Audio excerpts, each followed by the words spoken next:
ใจดีคนที่หักจริง โดย หวางแต่ง โอ้ยสาธุขอให้พ่อ อยากพ่อบ่ อยากพ่อ คนที่หักจริงหวางแต่งเนี่ยเนาะ แม่นอยากพ่อ ที่ผ่านมานี่บ่เจอแบบนั้นเนาะ บ่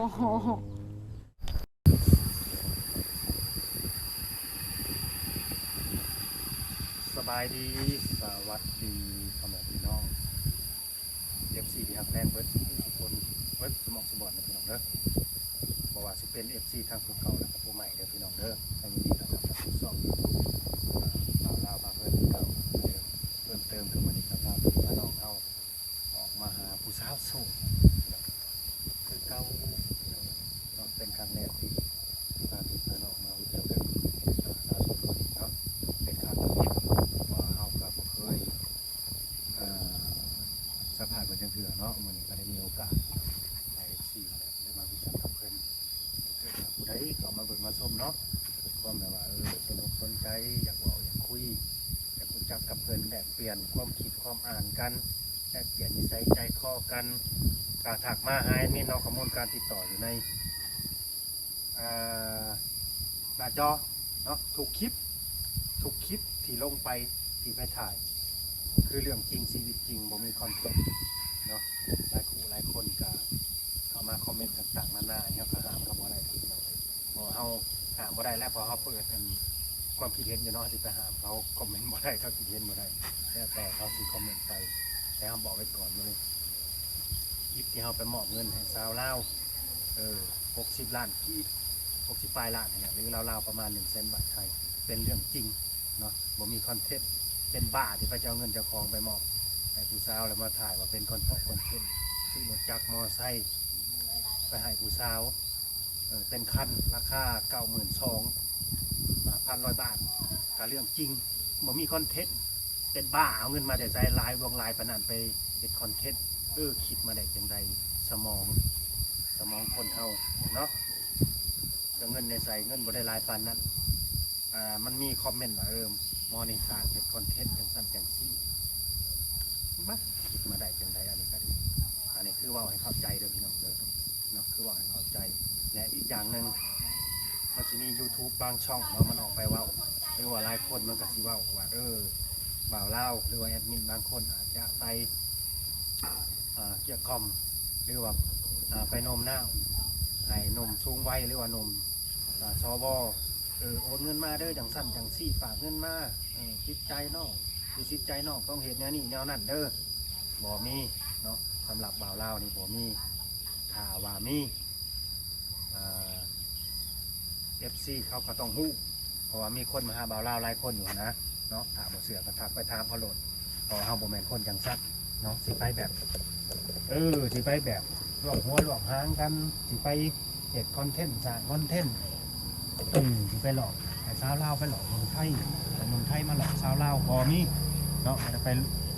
อันนี้คือบ่ได้ไปสนับสนุนใครแบบนั้นเรามีแต่สนับสนุนไปในทางที่ดีเนาะแต่ใดมันบ่ดีบ่จบบ่งามก็แนะนำไปให้เราไปร่วมกันเนาะก็คือก็สิคบหาผู้สาวอีกคนนึงเนาะก็เป็นแม่ฮะเป็นสาวโสดแล้วเนาะตอนนี้เรามาดูเรื่องที่เรียบร้อยฝากตัวแชร์กันออกไปมันแบบยืดมันยาวเนาะออกไปมันจะใจมันก็จะขึ้นในยักน้อยนะเพราะว่าหลายคู่หลายคนมันจะคิดไปต่างๆนานาคิดให้เฮาในด้านหลบนะมันบ่ดีมันบ่แม่นนะเฮาก็บ่ยอมรับพี่น้องเนาะคณะผมว่ามันก็สิได้ใจมันคนพวกนี้เนาะมันสิได้ใจพวกนักเลงเงินมือคีย์บอร์ดนะบ่ได้เพราะเฮามันก็มีชีวิตจิตใจของเพื่อนเพิ่นเนาะจักเรานอนได้จังไดคือความหมายแบบฝนตก บ่ย่านที่นอนกลางคืนนะแบบเฮือมเพิ่นแล้วแต่ว่าเข้าเนี่ยคือประตูเพิ่นพี่น้องเอ้ยนี่เนาะคักดีกันอีกทั้งอันประตูว่าย่านบ่ก็ย่านอยู่มันก็จำเป็นได้นอนแล้วเนาะมันบ่มีมองอยู่เลยบ่แล้วก็อยู่เฮือนเฮาเนาะเฮือนเฮาได้ซะน้ำผักน้ำแห้งเฮาน้ำผักน้ำแห้งเฮาก็ได้ซำนี้โดยอยู่แบบได้ก็ภูมิใจเนาะภูมิใจแม่นได้อยู่แบบได้ก็ภูมิใจแต่ว่าเป็นของเฮาเป็นเงินตัวเองนี่ถ้าอยู่น้ำเอื้อยน้ำน้องเฮาอยู่หลายกะเขามีครอบมีครัวเลยเด้เฮาก็ต้องเกรงอกเกรงใจเขาแม่นแล้วเนาะมันก็สิมีพิษเที่ยงกันพอพื้นเฮือนเฮานี่เฮาเฮ็ดได้ก็ได้เฮือนเฮามักงามเฮาก็เฮ็ดงามเอาเฮามัก แปลนเฮาก็เฮ็ดแปลนถ้ามักหกเฮาก็เฮ็ดหกเฮือนเฮาหั่นนะมันเป็นแนวนั้นทำนองนั้นอืมเอาสบายดีก่อน สบายดีพี่น้อง อืมเป็นจังไดพี่น้องเอ้ยเนาะจะอยู่กันจะคนกับเฮือนหลังนี้นะ 2 คนแม่ลูก อยู่กับลูก2คน แม่น อืมอยู่กับลูก2คนพี่น้องเอ้ยพ่อของลูกเด้ซะบ่ได้มาอยู่นำบ่ โอ้ อย่าฆ่าได้ข่อยถามไปเนี่ยบัดสิอึ้งเนี่ยไปบ่เป็นเลยได้ ไปเป็น เลิกกันตั้งแต่ลูกได้ปี7 เดือน เออ จนตอนนี้ลูก18 ปีแล้ว นั่นแล้วป๊าดตัวเป็นโสดมาโดนอีหลีซั่นน่ะ อยู่กับลูก2 คน โสดมา10กว่าปีผู้ป๊าดอยู่ได้ขอบจะโสดดนนั่นแหละจังเฮือนจังบ่แล้วจักเทื่อน่ะ หาคนเดียวดี แม่นนี่แหละคือสาเหตุที่เฮือนเพิ่นบ่แล้วพี่น้องเอ้ย หาคนเดียวตั้งแต่ลูกยังน้อยมาตั้งแต่ป้ากัน อืม ไปทำงานอยู่กรุงเทพกับซื้อทุกอย่างเทิงเลี้ยงลูกเทิงหาเงินซื้อดินแล้วก็เก็บเฮ็ดเฮือนหลัง ซื้อดินก็แพงเน่ตอน เนี่ยดินตอนที่ปลูกเฮือนเนี่ย อ๋อนี่คือเจ้าซื้อเองบ่ ซื้อเอง ตอนเจ้าซื้อจักปีแหละดินนี่ ป้าหึงเลยดิตั้งแต่ลูกได้ประมาณ7 ปี โอ้ราคาตอนน่ะแต่ว่าตอนนี้ข่อยคิดว่าสิสูงกว่าก่อนเนาะสิสูงกว่าตอนนั้นราคาดินหั่นนะ อันนี้ซื้อ60,000 60,000 60,000เงินตอนน่ะก็คือหลายเด้เนาะ หลาย หลายเด้ตอนนั้น ห ก็ ลาย ถือว่าแพงเด้ แพงหั้นแล้ว แล้วก็เรทเงินคู่มื้อนี่ก็เรทเงินตอนนั้นก็สิบ่ซ้ำคู่มื้อนี่เนาะจะคือซื้อแพงกันดอกกะเตี้ยแท้ จักเลยเพิ่นเอาเพลง ดินจักไรอันนี้น่ะ จักบ่ได้เบิ่งเฮาได้ไว้เจอโนด ฮอดบ่สอง จักไร ฮอดอยู่บ่2ไร่ มันมีอยู่ในสโนดอ่ะบ่ได้เบิ่ง อืม กลับไปฮอดของงัวเพิ่นนั่นล่ะ โดยโทษเด้อขออนุญาตถามชื่อเสียงเรียงนามเนาะชื่อว่าจังไดก็เจ้าน่ะชื่อแนวใด ซื้อหลา สาวละ แม่ โอ้สาวละพี่น้องเอ้ยสิว่าละน้อยก็บ่แม่นได้ละใหญ่ได้อันนี้ อันนี้ละใหญ่เด้อบ่แม่นละน้อยได้พี่น้องเอ้ยเอาให้เข้าใจกันอืมสาวละเป็นผู้สาว ลูกติดกับแม่นพี่น้องเอ้ยเนาะ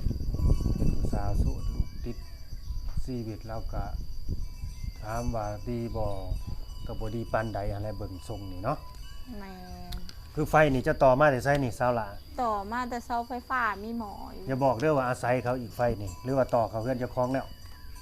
ซื้อแล้วหมอ ซื้อเขาเพื่อนเขาแล้วเนาะ ซื้อแล้วแต่ว่ายังบ่มีเงินจ้างเขาเข้าไฟ โอ้ อันนี้นี่แต่ต่อสายตรงมาชั่วข้าวอะนะ ดึงมาใส่อะ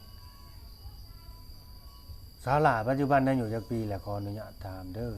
36 36 ปี ประมาณได้นี่ข้าว ประมาณ ๆ 36เจ้าเคี่ยวหมากนะบ่เจ้าคือผู้ไว้เป็นเครือแท้ อ๋อ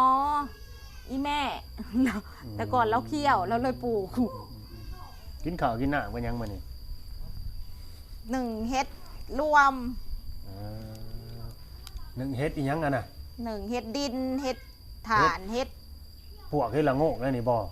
ยังมีอยู่บ่เฮ็ดพวกเฮ็ดละโงก เบิดแล้วเฮ็ดปวกเฮ็ดละงู ในช่วงเวลาที่ว่าเป็นโสดมานี่เด้อก็มีหนุ่มๆแบบเข้ามาจีบมาแซวอยู่บ่เขาเข้ามาในชีวิตเจ้านี่ก็ร้ายหน้าร้ายตาอยู่บ่แบบมาหยอกมาแซวหั่นนะ มีอยู่ เจ้าก็เปิดใจเปิดหับเขาอยู่บ่แบบจริง ๆ จังๆหั่นนะ บ่ บ่เนาะ มันจักแนวไหนมันเข้ากันบ่ได้มันแบบว่า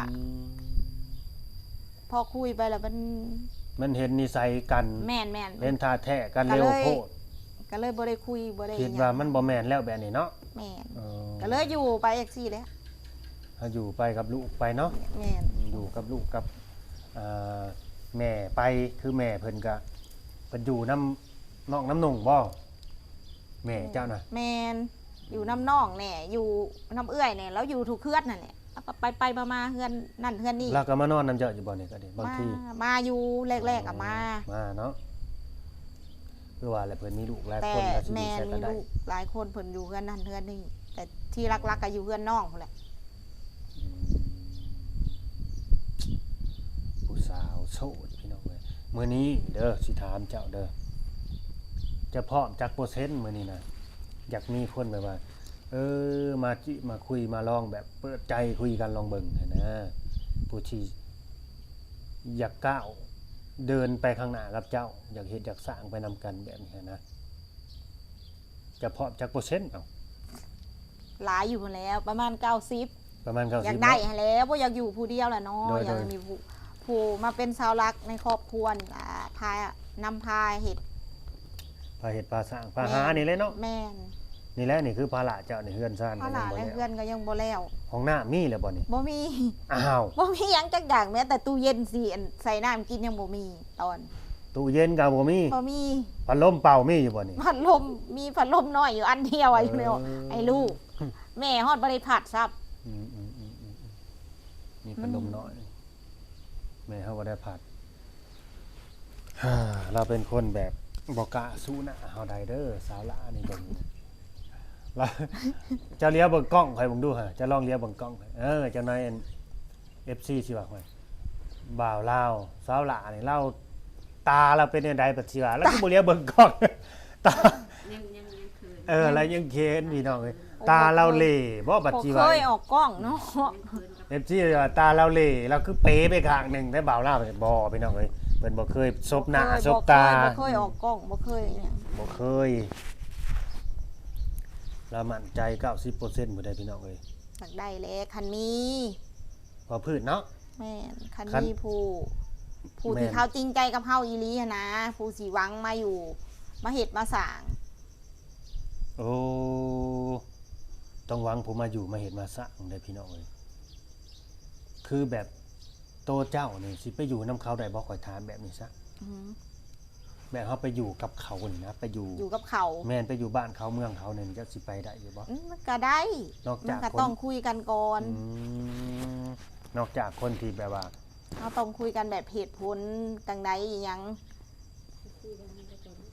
ต้องคุยกันก่อนตกลงกันทันมันคันมันก็สิได้ไปมา โดยบางคนเพิ่นก็ว่า เขามาอยู่ไทยได้ไหมอหยังแบบนี้ก็มีได้แบบนี้ก็มีเพื่อว่าส่วนมากคนไทยเขาก็อยากได้แบบเฮานี่ไปอยู่นำนะเป็นครอบเป็นครัวไปเป็น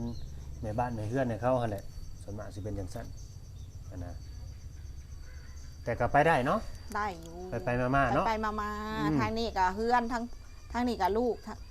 แม่นไปก็มาเจาะมาเยี่ยมมายามกันนะพี่น้อง แม่ เอ้ย น เพราะว่าก็จะ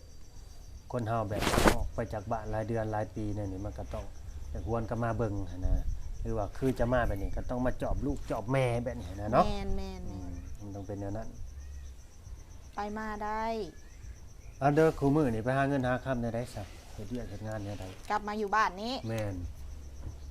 ช่วงนี้ก็รับจ้างทำนาโลกา อืมเจ้าก็ไปเฮ็ดน้องงานแบบนั้นเนาะ บ่เคยเห็นบ่ได้เห็นหน้าตั้ง17 ปีแต่ก็ไป อืม อยู่แต่กรุงเทพเด้ข้าง เป็นใดๆไปเฮ็ดน่ะกลับมานอนกลางคืนไปจังได ลูกบ่ได้ อ๋อบ่อยากลุก ลูกบ่ได้ ลุกบ่ได้เลย ไปมือแรกกลับมาลูกบ่ได้เลย อ๋อ มือนี่โพงเบิดไข่เบิดลูกกาดิ อืม อืม ได้ยักแสนไปมื้อนั่นน่ะ มือแรกอะได้แสนหา อันนี้คือจ้างโลกาเนาะ ลูกกาเขาจ้างลูกกา น้ำหน้าก็จ้างวันเท่าใดอยู่นี่ แสนหา ลู สู ก ง กา สุด เขาให้เป็นหมัด มัด 2,000บ่ แม่นหมัด 2,000 โลกามัด 2,000กีบพี่น้องเอ้ย เขาบ่ได้เคยเห็นเด้ไปอยู่แต่กรุงเทพชีวิต ตั้งแต่อายุ15ไปกรุงเทพหาเงิน อืม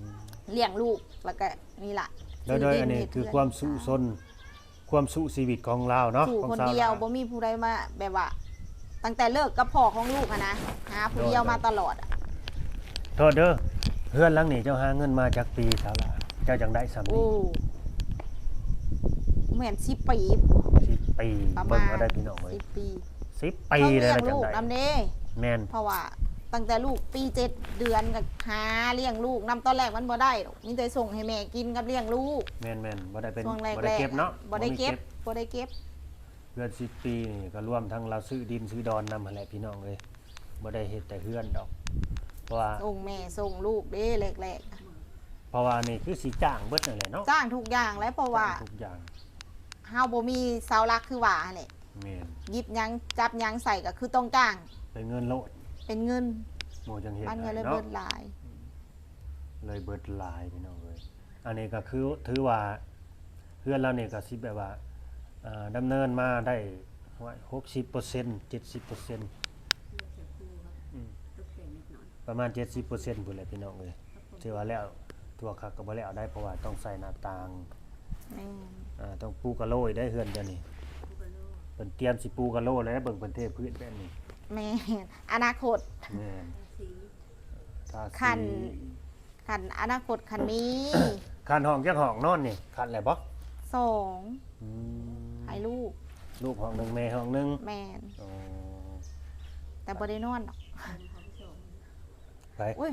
บ่สองบ่สอง คันห้องเรียบร้อยแล้วเนาะ เอ เอ อ อเราบ่อยากส่องแล้วเพราะมันเป็นเฮือนแบบ เงินยังบ่สำเร็จมันบ่พร้อม เนาะ มันหก แม่นๆยังบ่พร้อมเท่าใดเบิ่งเอาแต่ท้ายเนาะก็พอแหละพี่น้องเบิ่งแต่ประตูกับเฮือนแล้วแหละก็พอ ก็ นะ เบิ่ง นี่นะ สภาพได้ ถือว่า ยัง ก็ยินดีนะเพิ่นแหละเนาะซ้ำนี่ก็คือยินดีนํคือเฮาแบบ หาด้วยเหือด้วยแห้งเฮา โดยมีเฮือนมีซานเป็นท้องเจ้าของแบบนี้นะบ้านนี่ซัดซาว่าสิ่งเด้จะมีหยังไงเป็น บ่ ของ มี เจ้า บ่มีบ่มี บ่มีเสลียงเนาะ บ่ อืมบ่มีพี่น้องเอ้ยคนที่เจ้าอยากล้มอยากคุยนํเด้อสมัครรุ่นอ้ายบ่หรือว่ารุ่นราวคราวเดียวกันก็ได้ รุ่น รุ่นราวคราวเดียวกันก็ได้แล้วก็รุ่นอ้ายก็ดี อืม อายุให้อายุเพิ่นหลายกว่าเฮาอ่ะนะ อืมต้องเป็นพอหางนางไม้เนาะ ได้เบิด ได้เบิด เพ เนาะ ราะแต่ว่าเขาหักเขารับเฮาได้ อ๋อ ในสิ่งที่เขาเป็นนะนะสภาพแบบเป็นแม่ห้างจังสีอะนะว่าลูกมีลูกน้ำมีลูกติดน้ำจังสี สิรับได้บ่แม่ฮะ แม่ นี่เนาะ แม่ แม่ฮะคนนี้ดุมันได้พี่น้องอยากรู้จักอยากได้อยากมีรู้จักเฮ็ดจักหา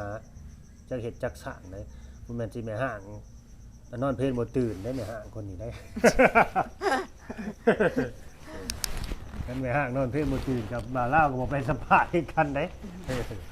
ขนาดบ่เคยโลกกาตั้ง17 ปีมายังไปโลกอ่ะ อืมป้านี่ยังลกได้ฮอดแสนหาเนาะ ได้แสนหา ค่อยนี่คันได้ฮอด50,000ก็หลายเติบค่อยน่ะเป็นโลกกะนะ ยากพร้อมได้โลกกา อี ป๊อ หลีอยู่บ้านซื่อๆเด้ นี่นั่นเด้อย่าไปลงเลย30,000 30,000 คนทางที่มันเซา3 หมัดพันนึง ตะกี้ ตะกี้3 หมัดพันนึงก็ลูกตาลูกตา เอ อื อ ม 3 หมัดพัน โอ้มากระทินเพิ่นดอกเนาะ อืม ลบเบิดมื้อเลย30,000 โอ้โห เจ้าน่ะข้อมูลติดต่อเจ้าน่ะมีหยังแน่สาระเจะเล่น เฟ หยังแน่ ซเล่นแต่เฟซ มีแต่เฟซอย่างเดียวเนาะ แม่ บ่ได้เล่นไลน์นะบ่ บ่เล่นอยู่ไลน์ ไลน์ก็มีเนาะ มีไลน์มีเฟซอยู่ มีทั้งเฟซทั้งไลน์นะพี่น้องเด้ออันนี้คือสะดวกสิแจกเนาะทั้งเฟซทั้งไลน์เนาะแจกได้เนาะถ้าเกิดว่ามี FC หรือว่าหนุ่มๆเพิ่นอยากเว้าอยากคุยนำหานะแจกได้แม่นบ่ ได้ อืมแจกได้พี่น้องดำหน้าแล้วบ่ปีนี้ ยังมาทันลงมือของตัวเองน่าสิเป็นวันจันทร์